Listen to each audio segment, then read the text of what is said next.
The translator's mistake. The translator's legs stopped working somewhere between the airlock and the throne room, which, professionally speaking, was not ideal. Adrian Koss had translated 17 languages across 9 species. None of them involved walking through corridors that looked grown instead of built, walls pulsing with light like living heartbeats. The briefing had been simple. The Sangwara are apex predators, blood drinkers, obsessed with hierarchy, easily offended. Do not improvise. Do not joke. Do not make it weird. And then the doors opened, and he saw her. 2 meters tall, skin like sculpted stone, eyes that caught light like a cat's, ears so elegant they made aerodynamics look clumsy. She moved like gravity itself got out of her way. His brain, ever the professional, supplied the word, matriarch. His mouth, running entirely on instinct, said, "You have a nice ass." Silence. The kind that makes you question every life choice. The ambassador behind him stopped breathing. The guards' hands twitched toward their weapons. Adrian watched his career spontaneously combust. The matriarch stopped, turned fully toward him. Her expression shifted through disbelief, calculation, and then amusement. She laughed, a deep, resonant laugh that made the glowing walls pulse brighter. "You," she said, her voice turning the word into music, "are either incredibly brave or phenomenally stupid." Adrian's brain finally rebooted. "Can I pick both?" She laughed again, shorter but warmer, and gestured for her guards to stand down. 400 cycles, she said, circling him slowly. 17 envoys have come before you. All brought gifts. All spoke in careful riddles. All bored me so deeply I considered eating them for variety. You are the first to speak truth without polish. That wasn't truth, Adrian stammered. That was panic. My brain bailed, my mouth mutinied.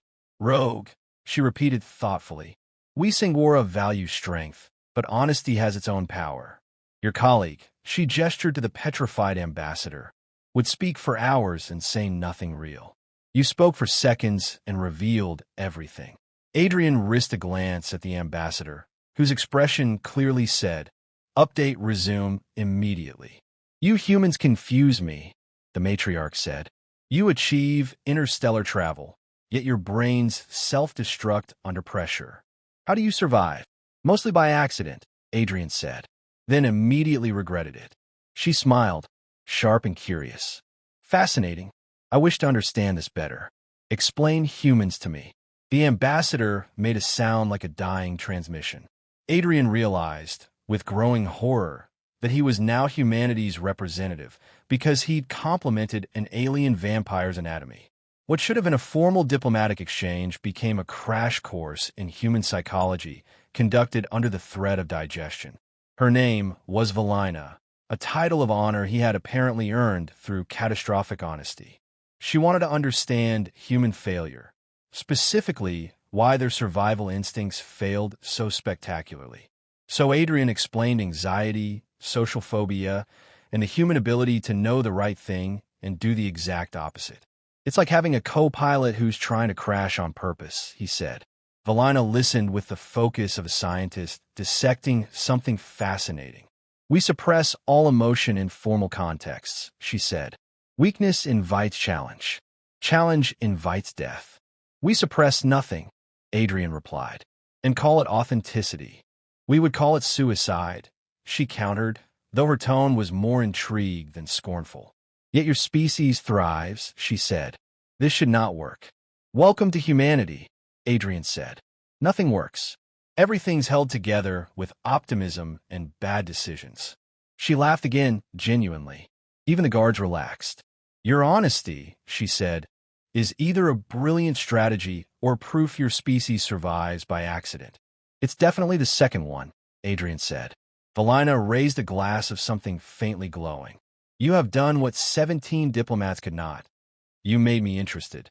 Your terrible impulse control has opened diplomatic relations. Congratulations. On the way back to the shuttle, the ambassador alternated between relief and existential crisis. You complimented her anatomy, he said, and somehow we have an alliance. Adrian nodded. I'm not sure how I'm still alive. She found you refreshing. Apparently, honesty is more powerful than protocol.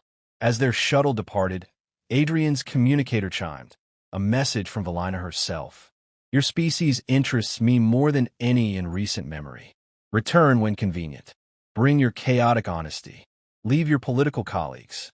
They dilute your entertainment value. Vey. The ambassador read over his shoulder, half laughing, half crying.